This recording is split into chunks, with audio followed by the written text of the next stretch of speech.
What is going on, everybody, and welcome back to the Electricians Broom. Today we're going to go over my tool bag setup for everyday electrical work. So I'm basically going to open up the backpack, take all of my tools out, and then towards the end we'll basically do a breakdown on all the features of the backpack, the pros and cons that I think that it has. But first, this is the Veto Pro Pack Tech Pack. I've had it for a very long time. It's very durable. I would highly recommend it. They are expensive, but you're paying for quality. And since I've had this for so long, I can honestly say that that's true. I've had other ones before, and I wasn't the biggest fan, and they also didn't have as much space. Granted, I have the very large one, so that's why I get more space. But anyways, let's crack this thing open and take a look at what's inside. So some of you are already probably wondering why I run a backpack instead of tool bags. I was a carpenter for I think 3 or 4 years. I've worn bags a lot. I've also worn bags as an electrician. I think that they are good. Sometimes I miss having them. But in most of the applications that I do now in commercial, having a backpack is just fine. I like that it's a backpack because I can carry everything up to the roof. Sometimes it's nice to have bags because you can carry different parts and hardware and stuff. I'm not against bags or choosing to do the bag route, but for me, the backpack is the best fit right now, so that's why I run the backpack. I do run a little tool pouch, but I'll cover that in another video. This is also a Veto Pro Pack product that I highly recommend. So getting into the front of the backpack, this is where I keep all of my hand tools. It's relatively organized. I try to keep it as organized as possible. That way when I go to grab something, I know where it's at. So up in the top here, I have all of my nut drivers, any size that I could possibly need. At some point, I think it might be worthwhile to invest in like the 11-in-1 nut driver or whatever it is. That way I don't have to have all of these different sizes. I could just pull one out and then adjust it to whatever I need. But anyways, these are what's up top. These are the nut drivers that I have from Klein Tools.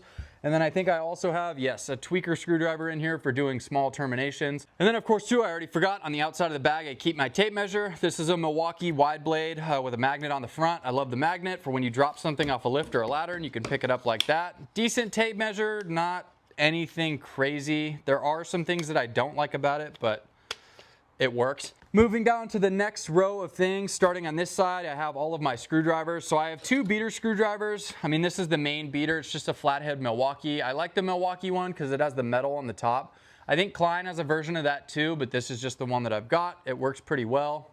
Pretty big fan, pretty durable. And then I also have the metal and Milwaukee version of the Phillips. This does not get a whole lot of use. I might actually leave this out of my bag to make more room because the front is packed to the gills. But those are what I use kind of if I'm gonna be hard on my screwdrivers or whatever. And then for my actual working, don't wanna beat on them too much screwdrivers, I have the Klein Blackout series. I love these things to death. Anytime I leave one out or think that I lost one, I have a full-blown freak out. But I love these. I think that they look super cool, and I'm kind of a nerd when it comes to like cool tools, so I would highly recommend these. I don't even know if you can get them anymore, but big fan of these. These are also, there's a companion to these that I have in the bag, but we'll get to that. So those are the screwdrivers that I use for actually doing electrical work as opposed to just beating on stuff with these. And then I also have a square number 2 tip for panel cover screws, anything that's a square tip. That comes in handy a lot because sometimes using a blade on certain screws, it can be a pain, and the square goes in there a lot better.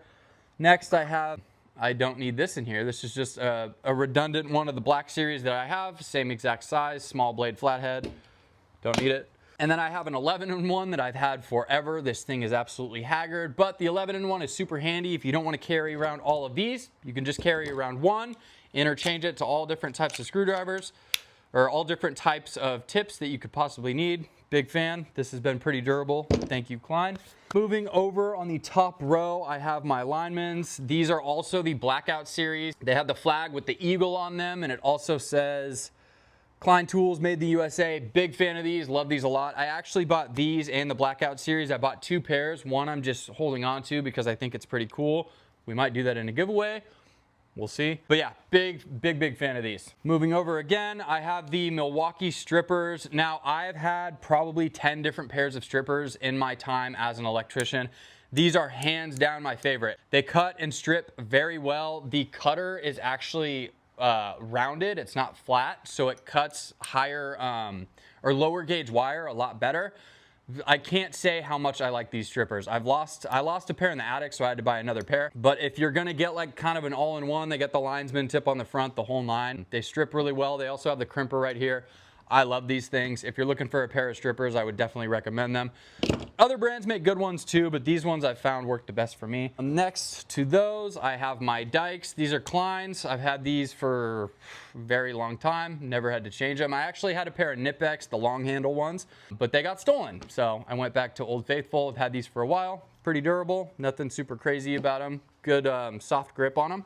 Now starting on this side, I have MC loppers. These are from Klein. They don't get a ton of use, and I'll explain why here in a second, but if you have to cut MC, these are pretty nice, cuts it pretty clean, and then you can get a lot of leverage with the long handle, and it also has the soft grip on it.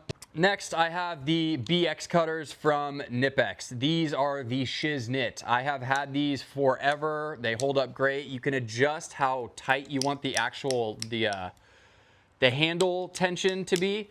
But these are great for MC. You just nick the jacket, separate it, pull it off. You got to make sure you do it right and don't hit the copper or don't hit the conductors that you're working on. Some people don't like to use these because they think that you can cut the jacket kind of jagged and cut the conductors. But these have worked for me. I've never had an issue with them, and they also cut the actual MC very well. Highly, highly recommend these from Nipex. Big fan with the soft grip on them. Very good product. Made in Germany, yeah. Tin snips. These are high gauge tin snips. They're not super practical for just like everyday use cutting tin, but or cutting anything like metal, but they're very strong. That's why that tip is so narrow. I mean, you can cut very, I don't know, is tin high gauge or low gauge? You can cut thick tin or thick metal, whatever you want, whatever floats your boat. Yeah, I've had these forever. I just kind of keep them in there. They don't get a ton of use, but it's a decent product. And then I have the Nipex needle nose. I used to have a set of Kleins for these, but I got these when I was doing residential because when you have to drill a corner with a hole hog and get the Romex through there, or if you're doing MC, these are, the nose on them is really long, so you can stick the needle nose in there, grab the wire that you're trying to pull through, and then, you know, feed it with one side and pull it all the way through. These come in super clutch. Like these a lot. Nothing bad to say about them. I didn't get the cushion grip on these. I just have the standard red one, but these have held up pretty well. I think any product that Nipex or Klein.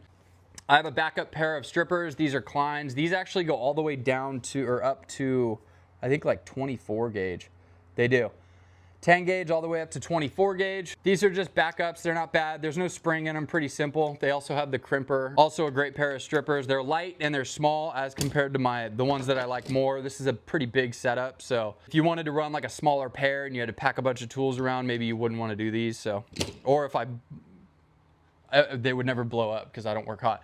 But if something were to happen to them, I have a backup. Next, getting into my levels, this is a Stabila level. I don't actually use this. It's not super practical for electrical. You don't have any of the degrees for conduit bending and stuff like that. It's just, you know, this way or that way. But it's decent, gets the job done.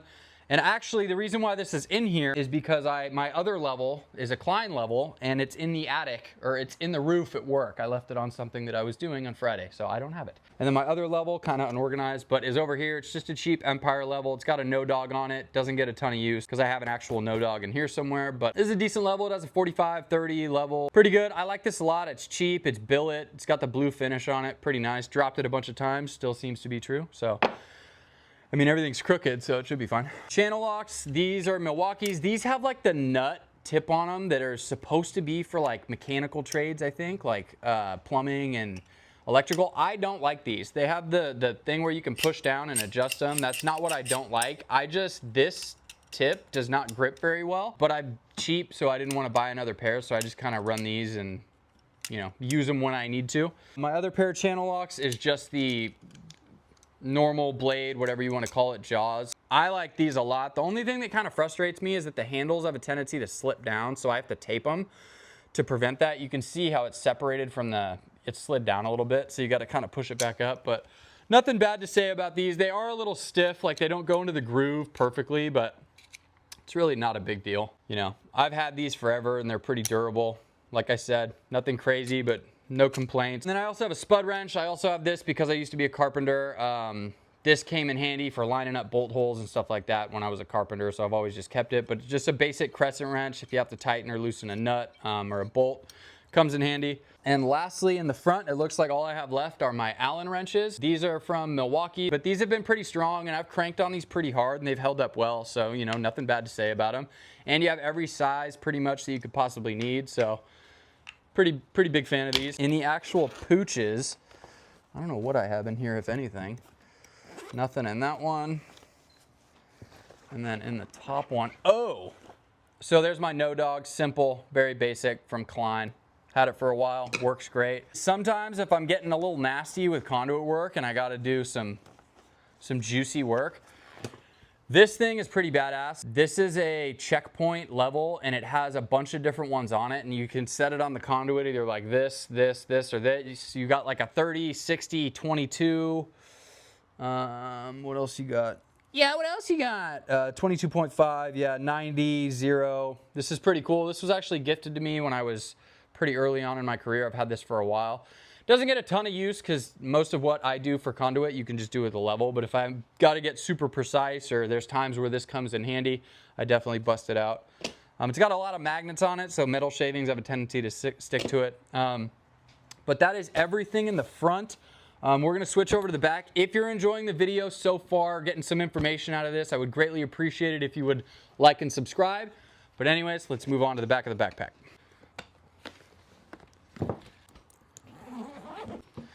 So in the back we have, I keep my hammer. This is obviously not like an electrical hammer. This is a 14-ounce Deluge titanium hammer. I got this when I was a carpenter. I love this hammer. It swings exceptionally.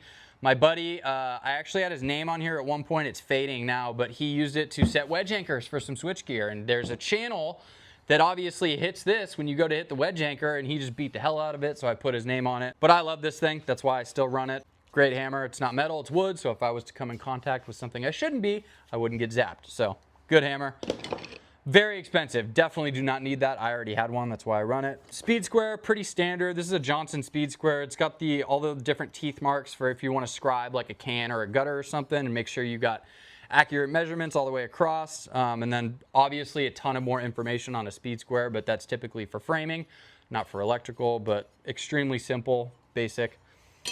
Gets the job done. Next, I have my reamer or file, whatever you want to call it. For smaller conduit, like 1/2 inch, 3/4, 1 inch, 1 1/4, I typically use a pencil reamer that I can just do pretty quick. I don't have the Klein, you know, Baba Ganoush. But I use this for larger conduit or for like strut or anything I need to file down so there's not a sharp edge. But this is extremely basic, nothing crazy about this. And then I have a different set of Allen wrenches for getting into tighter spaces, because the handle on this is pretty big, so if I gotta reach something, these come in handy. Don't get a ton of use anymore, but sometimes I bust them out if I need to. I have a red chalk line. I've had this Tajima since I was a carpenter. The line is super thin, so it makes for really good layout. But this is an extremely nice chalk line. You don't really need this one, but it is very nice, and it's lasted a pretty long time.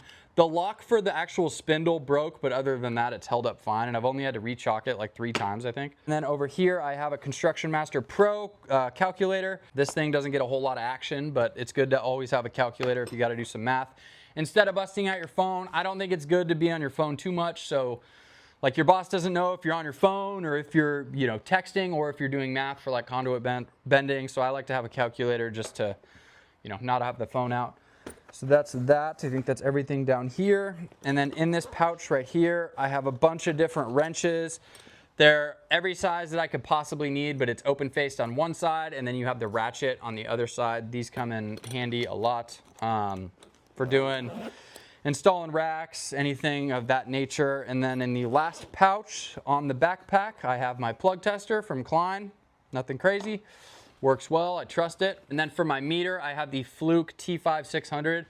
This thing has some stories with it that we're not gonna talk about today, but I trust my life with this thing. These are incredibly important tools. I mean, this is what you use to test to verify that there's no voltage or current on whatever you are working on. It's important to have a reliable meter when you're doing electrical work, and I stand behind this one. I think it's a great product. And I think that's it for the pouches. It is. So now we can go over the actual backpack and what it offers. So starting with the back, since we're already here, you can see right here that there's 2 pouches on the actual wall of the backpack, or the folding side. Right here, this is pretty large. It's clear, so you can kind of see what's in there. And then above that, you have this one right here, that's just like a cloth, you know, not see-through, but that's where I put my meter because it's pretty well protected. But a lot of storage just in the actual wall of the backpack. And then if you go into here, You can see you have 1, 2, 3 large pouches to put things that you need to put in there, whatever it may be. But you can see too, there's a ton of room between the actual folding portion and the wall of the backpack, or the divider of the backpack. So you've got the big pouches up here. You have a very large one down here. And then over here, you've got 2 more below this pouch to store stuff. And then even more so than that, you've got a little void down here to stuff stuff in there. So again, this backpack is large, so you can put a lot of stuff in here. That's why I like it so much. And then up here you have a zipper.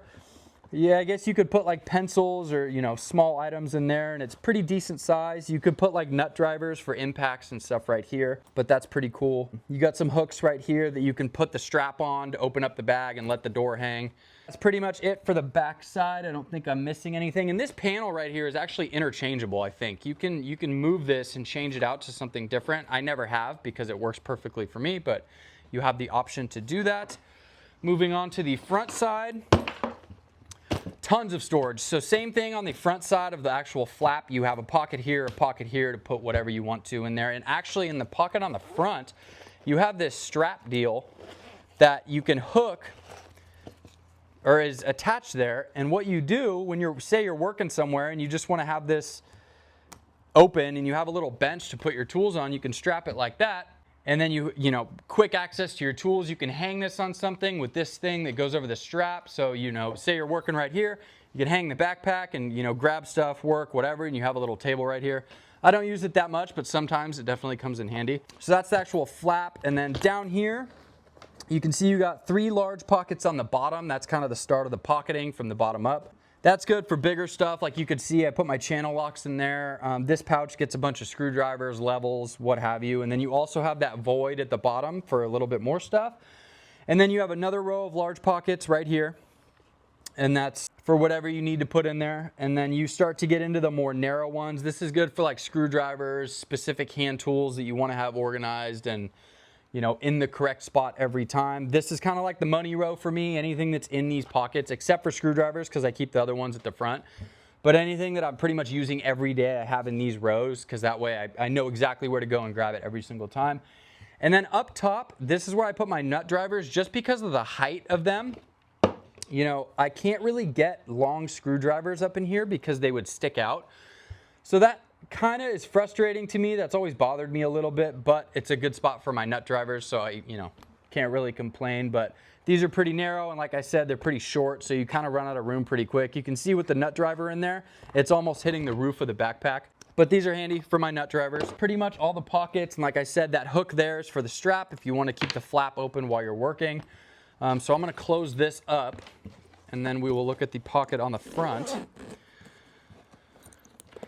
And then with this closed, you have a tiny zipper on the front right here. That could be for what have you. I don't use that a whole lot, but you know, if you had to put something tiny in there, you could. And then this actually opens up.